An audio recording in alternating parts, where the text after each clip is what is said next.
This is my literacy intervention project for EDSP 577.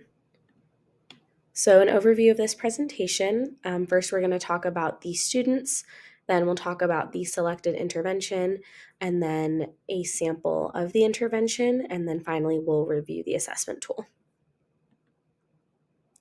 So for my intervention, I had 3 focus students. So the first one, we will call him Spider-Man. He's 5 years old, in kindergarten, and all of my students are in a mild, moderate special day class. He has autism, and his main intervention need is letter recognition practice. The second focus student is called Doc Ock. He is also 5 in kindergarten, but he has a speech language impairment.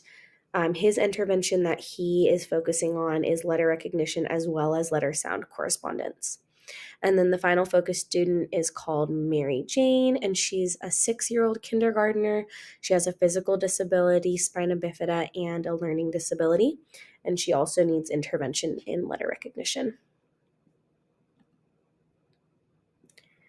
So the focus of this intervention is literacy, specifically letter sound correspondence.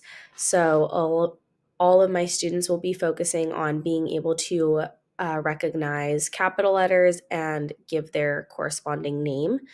So it is a remedial intervention. It could be administered as Tier 2 instruction. It will also help the students practice identifying specific letters that they are struggling with because the intervention is designed to teach through repetition. And we'll get into that a little bit more later. As far as data goes, the baseline data is from a district assessment that I have. And this district assessment identifies foundational reading skills. It goes over letter recognition, lowercase letter recognition, letter sound correspondence, sight words, blending, segmenting, those kinds of things. However, we're only going to be using the portion of letter recognition for this intervention. So the way it works, these students work with me one-on-one for short periods of time every day, usually about 5 to 10 minutes. During this intervention, I use a bunch of different materials, just as long as they are letter related with capital letters. So we have letter tiles, letter blocks. Sometimes we use whiteboards, flashcards. There's a ton of like sensory letter things.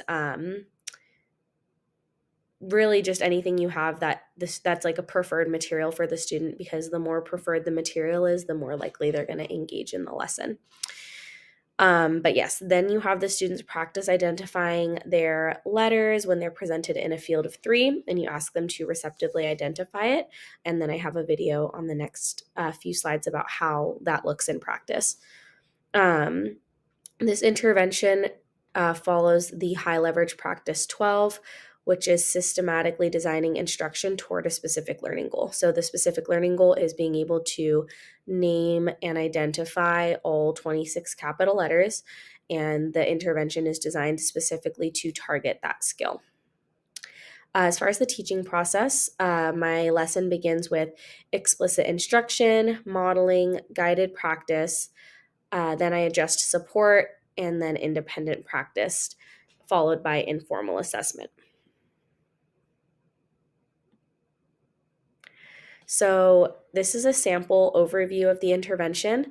The materials that you'll need are any type of letter materials, such as blocks, flashcards, letter tiles, and sensory letters. As far as time goes, you can administer this in 5 to 10 minutes. You could do it one-on-one or in groups of 2 to 3 if the students in that group are all working on the same letters. As far as data, keeping track of progress with baseline data and progress monitoring, you can use Google Sheets or Excel or paper pencil data. I used a combination of paper pencil data and then I input it into Google Sheets. Plan, so use the results from the progress monitoring to determine the next steps and to plan the frequency and timeline of the intervention. So based on the baseline data, is this a 4-week intervention, 6-week, 8-week? What type of progression makes the most sense for each student? So that way by the end of the intervention, the idea is that they should have all 26 of their letters mastered, or the letters that they were struggling with, they have those ones mastered. So my intervention uses very simple materials, but I was just going to run a sample intervention of how I would do it. All you need is some sort of letter card material. So I have these flashcards that I printed out for free from Teachers Pay Teachers, and they have them in uppercase and lowercase letters, but for this intervention, we're just focusing on uppercase letters. You can also use letter tiles, you could use letter blocks, you could use. So for this intervention, we're going to pretend that the letters that the focus student is working on are letters J, N, and K. So you would set up your materials in an array of 3, and then it's very simple. You would just tell them to touch N or touch a certain letter. So you would tell the student touch N, they would touch N. You would remove these 2. You could replace it with 2 new cards, change the order. And lastly, the assessment tool that I used to not only take baseline data, but to do progress monitoring is a district resource that I have through Long Beach. So it's the FIRSA assessment, which stands for Foundational Reading Skills Assessment. And I used this to not only gather baseline, which you see in the first column, but also to take progress monitoring. So from the baseline data, I was able to identify that this student specifically needed help with letters, I believe M, S, I, and there's a few other ones down at the bottom. And then throughout the intervention, those ones that they struggled with in the beginning were the letters that I was specifically targeting at the end. I know that not all districts have this specific assessment tool, but really all you need is like a randomized list of capital letters, putting that into some sort of table to let you keep track of which letters they do know, which ones they need support with, and then you can specifically take data on the ones they need support with. Overall, this is a really straightforward intervention, and it's very quick, which I like.